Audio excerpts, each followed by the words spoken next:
Thank you. Thank you. Thanks for tuning in. You know, today I want to talk about vision. I want to talk about hope and dreams. So many times when we're young, children set the example in thinking big. They really dream. And if you ask a young person, you know, what do you want to be when you grow up? They might respond like the President of the United States. I want to work for NASA. And somewhere along the road, we fail to think big. We fail to dream big. And today I'm going to introduce you to an entrepreneur and professional athlete that not only thinks big, but in my opinion, he's come up with something that not only could change the face of sports, but affect millions of people in a positive way. I'm really excited to have him. Don't go anywhere. We'll be right back. This is a game changer, literally. We'll be right back. Don't go anywhere. When visiting Gulf Shores, Alabama, make sure to visit the Gulf Coast Zoo, home of the little zoo that could from Animal Planet. Get up close in our petting zoo. Enjoy our unique animal encounters. More than 300 monkeys, bears, reptiles, big cats, parrots, and more call a Gulf Coast home. Come on, go wild at the Alabama Gulf Coast Zoo.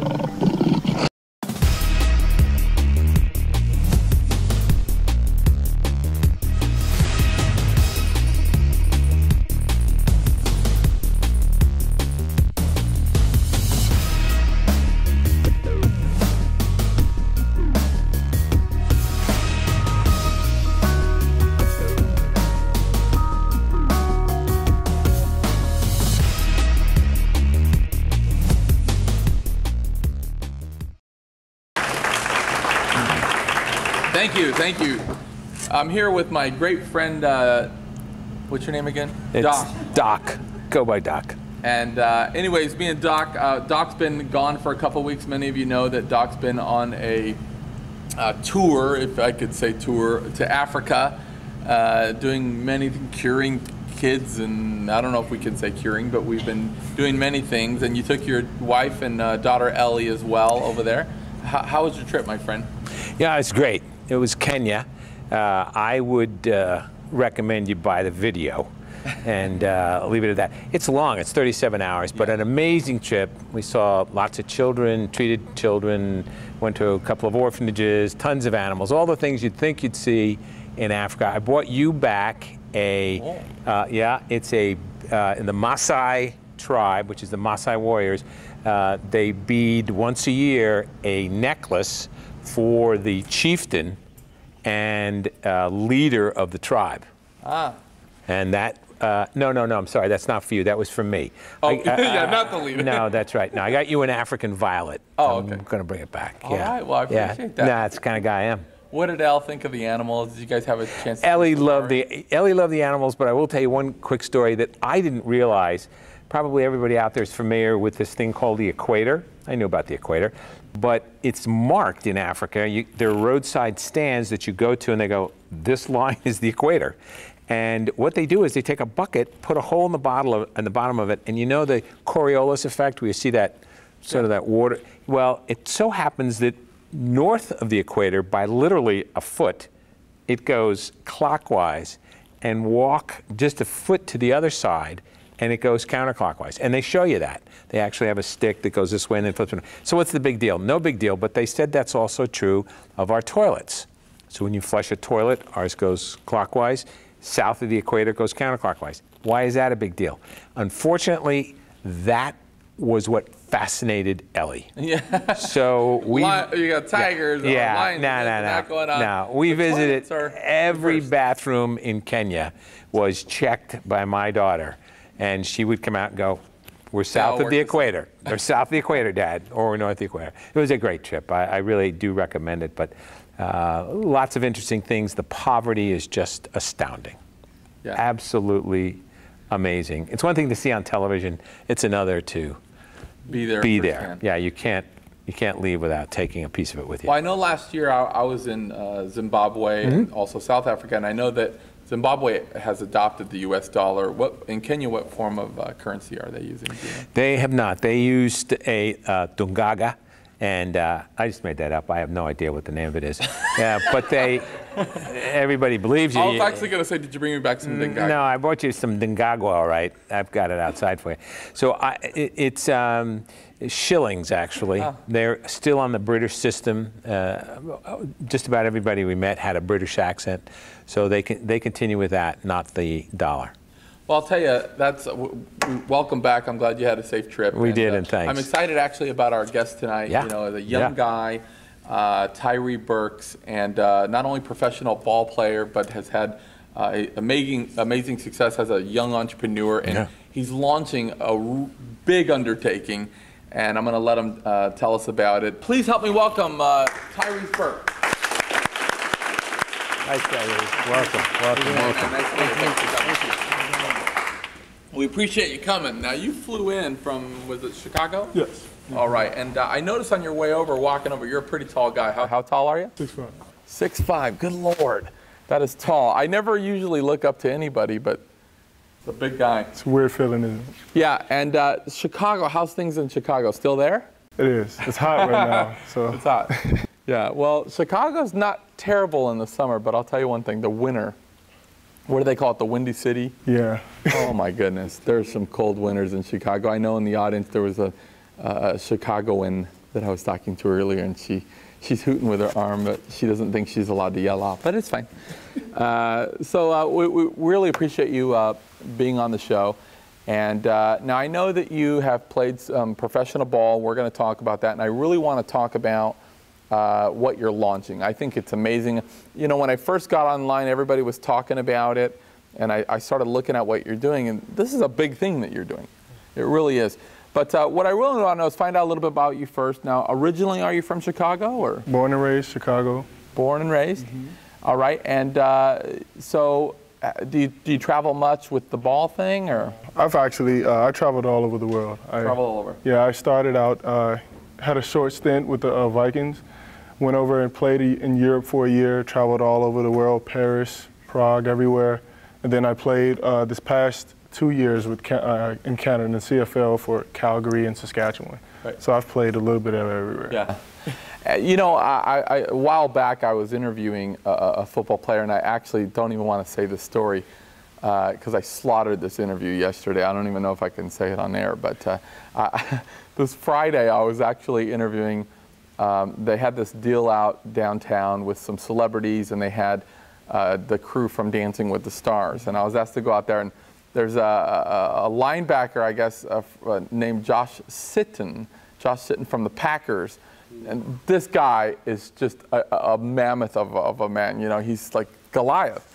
And I asked, and needless to say, I got tongue twisted, and I just slaughtered his name, and it didn't come out well. It went the worst case scenario, as you can imagine.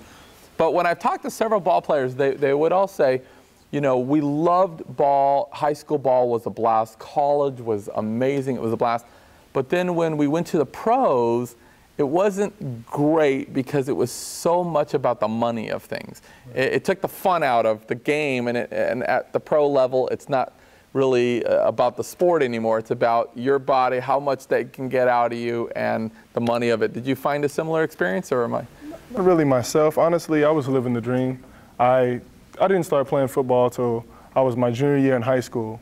I was one of those really, really bad guys that worked really, really hard. So when I got to the professional level, I was like, oh, and I was just really just happy and excited of where I was at. So I wasn't able to find the negative things about where I was at the time. Yeah, well, I'll tell you, I know the road life is hard, the travel is hard. Any kids or family? Yes, I have a 6-year-old son. Oh, a 6-year-old son. So yeah, it's hard at the same time, really but is. He just loves watching me play football and stuff like that. So it was a really good experience on that end as well. Yeah, but coming home is so amazing, right? Yes. Especially that age is so fun. I have a 4-year-old myself, and I know Doc Elle, well, she's a little older. Elle is 7. 7. Oh, yeah. So. Yeah, she's a football player, too. Oh, okay, well, she plays then.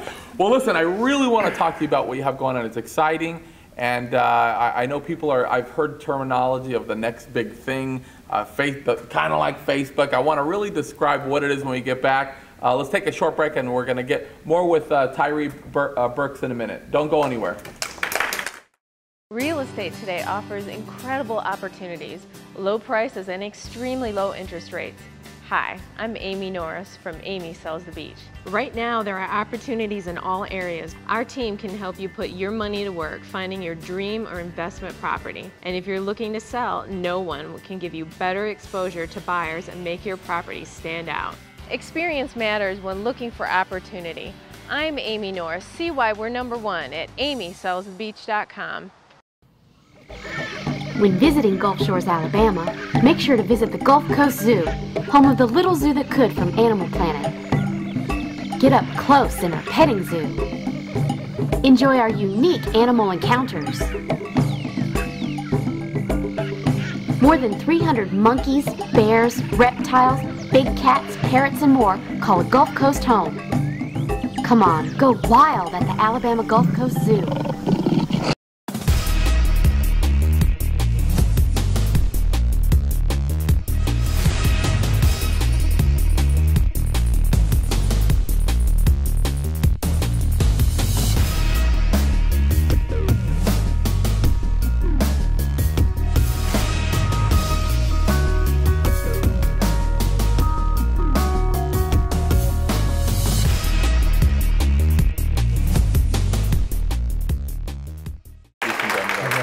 Thank you. Welcome back. I'm here with Tyrre Burks, and now we've talked about it. You started with the Minnesota Vikings. You had a very brief career there. You moved on to all over the place, including Canadian football. I was just curious, what's the difference really of playing with a team like the Vikings and then going Canada? I've actually heard both sides of it. I heard that Canada's a little more disciplined. I've heard two different things. I want to say the field size is a lot bigger. You run a lot more. And the pay is worlds different. Yeah, okay, leave it at that, my man, I get it. All right, well, I really want to talk to you about what you're doing. You know, as I mentioned, it's really a big undertaking. I truly believe that it could not only change the face of sports, and we're going to talk about how I think it's going to affect that, but I think that it could change potentially millions of lives, and it's great to find a young person still wanting to change the world, you know, without sounding too ridiculous, really thinking that they can affect mass change, because it's just not the common thing anymore. Most people are defeated before they even start. But, you know, there is a lot of young guys out there. They're getting it done. We got the Zuckerbergs of the world and many others. But do you really feel like you can kind of compete at that level? I mean, have you thought much about, do you feel like you could be the next guy? I think this could be the next big thing. Obviously, it could be life-changing for the world itself.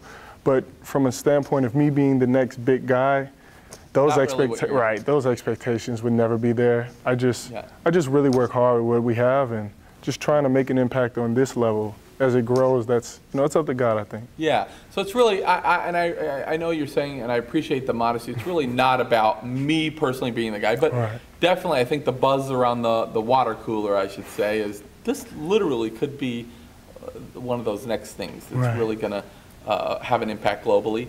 Now, the company, break it down for me a little bit. You know, it's actually AO1, and we're going to talk a little bit about the name. But what do you, right now, where you're at with this company, what are the needs? What do you guys, what stage are we in, I should say? Right now, you know, we're a tech startup, so we've just finished our angel round of around $300,000. We are, say, a month and a half away. We launch our beta product on July 16th with Iowa State, University of Colorado basketball. So we've actually just working with those right now, trying to use those 6 months as a learning process. Okay, and what are the needs right now? So if there's our viewers watching, when they're saying, you know, this is something I've been looking for. I mean, is there a need for potential funding to come in, or? Well, we've actually, like I said, we finished our angel round, and we're looking for VC funding moving forward, but it's not an immediate need. Any conversations for investors moving forward would be a great opportunity for us, I think. Yeah, and them too, from what I've seen. Of course. But I've seen it's really good. Okay, now tell us a little bit about the name. When I first saw it, I was like, what does this mean? AO1. How did you guys come up with the name, and what's the background? Well, AO1 Solutions is the name of the company, and AO1 means audience of one. I went to a Athletes in Action camp, and it's a Christian athlete term where it means God is your only audience. audience of one, and student athletes in itself, you know, we tend to play for the love of the game or the love of our coach. Right. This defeats all of that. And, you know, God is our only audience, so he's the only one that we play hard for. So the name of our company is AO1. Your team, your sports organization is your only audience. Right. And just for the audience, just give us a brief overview of exactly what AO1 Solutions does. A lot of people, it has a social media aspect to it, but it's more built for internal sports people to use. Is that right? Yes. Explain just kind of an overview of what you're doing. So what we're building is an internal communication portal for sports organizations. Kind of think of us as a private Facebook for an entire sports organization. Kind of streamlining the communication from administration, academics, coaches, players, and the staff that kind of works, strength and conditioning coaches, athletic trainers. All the paper traffic, all the communication, text messages, Huge emails, group, so many. All on one platform. Okay. And so really we can track, because I know back when I was going to school, we had the cool jocks, you know what I mean? And they were always looking at possibly getting recruited or whatever. And even at the high school level or college level, grades is a big thing, yes. Right? So you might have these people with brilliant talents, but if they're really slacking on the grades, a lot of them would risk potentially being cut. And so with this program, it's like you said, it's a portal to where everything can really be monitored. They can see, for instance, from my understanding, you can send them a playbook and say, you got to learn this. You can tell if they opened it, you can tell if they're doing their work, if they're toeing the mark. And everybody, it's kind of open information that we could all see, this guy's not doing what he should be doing, right. Or hey, this guy's putting in the work and he deserves an opportunity. Right. Right? So, amazing, and I didn't realize how broad that sports field was, even internally. And when you think about all the different teams, it's yeah. In terms of sports tech, sports is worlds behind the technology industry. And then what we found is an immediate need from an academic standpoint with all collegiate sports. The NCAA has put in a new reform that started this January, whereas if these sports organizations don't reach a certain mark, they actually can't participate in postseason play.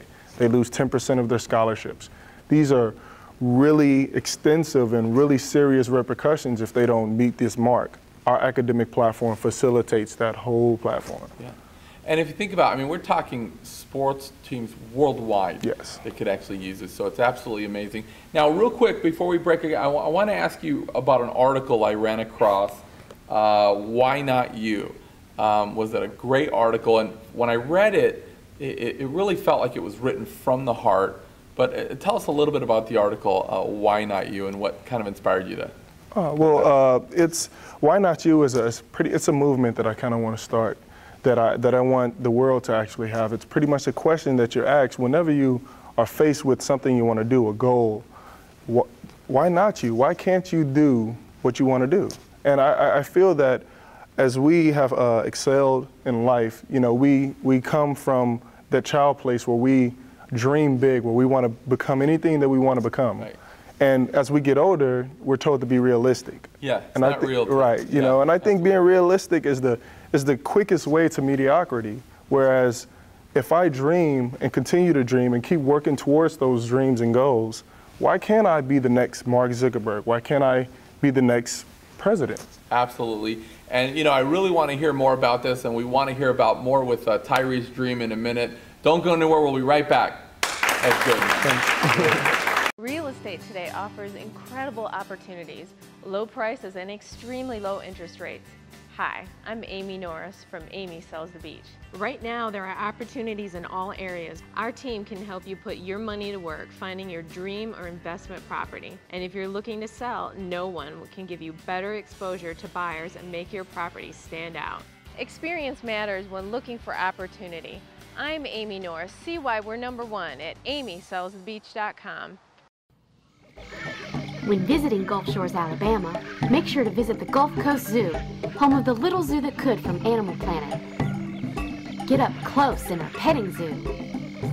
Enjoy our unique animal encounters.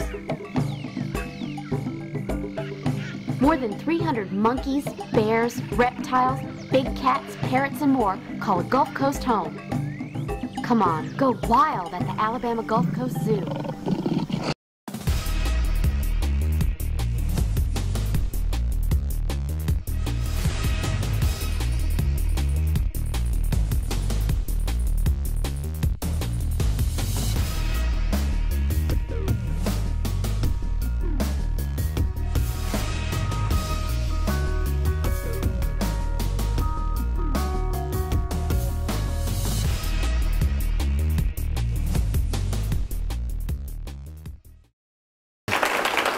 Okay, I'm here with Tyrre Burks. And Tyrre, we were discussing before the break the article that Why Not You? And I completely agree with what you're saying. I think that a lot of times there's so many paradigms that are handed down from generation to generation, and saying, you're going to work for NASA. That's not realistic. You're not going to work for NASA. Never going to happen. And we accept that as being, reality.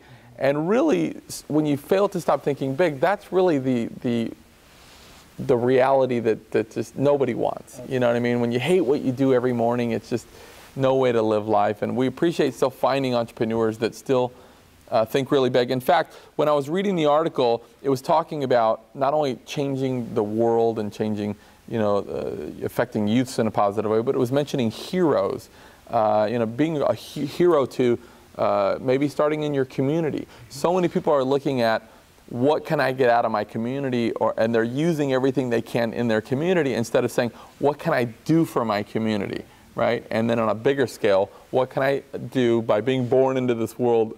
What can I do for the world? So I leave it a better place than when I came in. And then I think I was raised that way in a way. I feel we have a necessity to give back in this world. I feel it.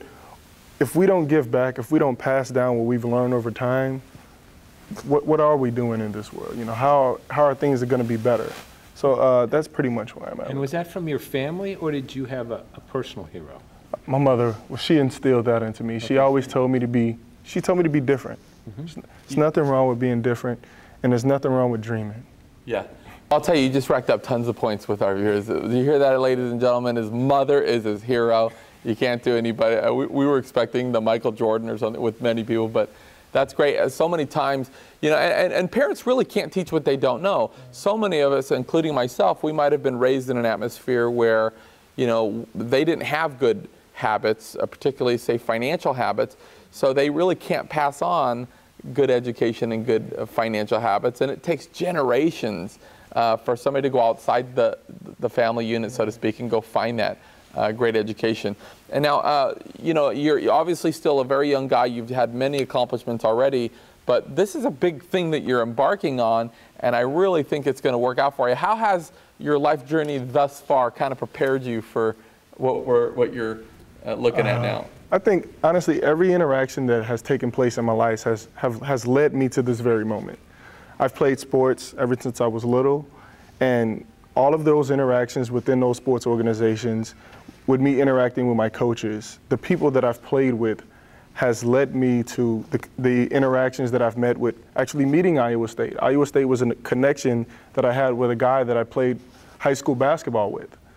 University of Colorado was a friend of Chauncey Billups. His brother is director of player personnel. So all of these interactions led me to actually starting and scaling this business. Right. And if our viewers, if what you're saying really resonates with somebody out there and they're saying, you know what, I want to affect the world too. I want to make a difference. I want to get on board. This sounds exactly what I've been looking for. Where can they reach out to you? Is there a place that people can reach out to you, like a website where if they want to contact you, they want to get involved with your vision and get on the bandwagon, so to speak, they can? Well, they can actually go on our website at www.teaminterval.com, TEAMINTERVAL, and then they can contact me on my email at TYRRE@AO1Solutions, AO1 Solutions spelled the way it's supposed to be. And anytime, Darren. Doc, I'll write that down. Okay, good. Okay, teaminterval.com, is that right? That's fantastic. And the way that we're actually, our show here, we usually give one really success principle every show. We try to anyways, give a success principle. And what we've been talking about today really resonates with me because, so many times when we're young, we do think big, we have these dreams, we have these aspirations, and along the way, we lose them. And I know for me, my personal experience when I was growing up, I grew up in a very Hispanic neighborhood in East Los Angeles area. And I didn't have the financial training that given down to me. My parents were great people. They made a good living, but they never had great financial success. And so when I started going outside the nest and I started looking at other people my friends would tease me and they would say, you know, who do you think you are? Okay, Mr. Tony Robbins. And they would tease me and they would say, you know, the next thing you know is you'll be changing your last name to Meadows, because Vega translated into English is Meadows. And so they would say, and what they felt like that I was maybe not proud of my heritage. And what I tried to explain to them, and we were all, of course, very young, but I said, you know, it's not that I'm not proud to be Hispanic. It's just that I don't want what the average Hispanic has, right? And so many times, particularly in different minority groups like Hispanics, African American, whatever it is, a lot of times they already bring these paradigms to the table and say, well, you know, who's going to give a young Hispanic guy a shot? Who's going to give a young, and again, we don't need to take any, look what people are doing right now. I mean, the richest guy in the world is a Hispanic guy. The president of the United States is African American, right? So we can't bring any of that back to the table. And really what it comes down to is we have to break the mold. Let's say that maybe somebody in maybe no one in our family has ever been a financial success. Maybe no one in our family has ever graduated college. Or let's even say that when you got your last name handed to you, there was even a negative connotation that went with it. That's kind of where I picked up mine. When they find out my last name, they say, you're not related to Dave Vega, are you? It was already kind of a strike. But see, even if that's the case, it's up to us to take decisive action and kind of break that mold, break that course of that family tree, the way it's going, and get in, figure out exactly what we need to do to change the course of that. Because unfortunately, if we don't take decisive action and we don't attack it when we're young and figure out, you know, dream big and we forget to dream big, inevitably we're going to pass that on. And I would hate for my 4-year-old right now, 16 years from now, to say, you know what, I guess I got to try to go out there and cut it because Dad never could. In tougher economic times, I'm sure, right? And in essence, sometimes this is what's happened to us. So, man, we really appreciate you coming on the show. It's a pleasure to find a guy that thinks big. I love to be in the company of successful people, and keep doing exactly what you're doing. It seems to be working for you. I really appreciate it. Tyrre Burks, everybody. Give him a hand. Good job, man. That was fantastic. Now, listen, we also want to thank the beautiful Caribe Resort. That gives us such a nice place to shoot out of every week. Caribe Resort, come down and check us out. If you didn't know Alabama had a coast, they got the nicest beaches in the world. You got to check us out. Thank you very much, ladies and gentlemen. That's our show tonight. Don't forget to get involved in your local community and be forgiving of others. Good night.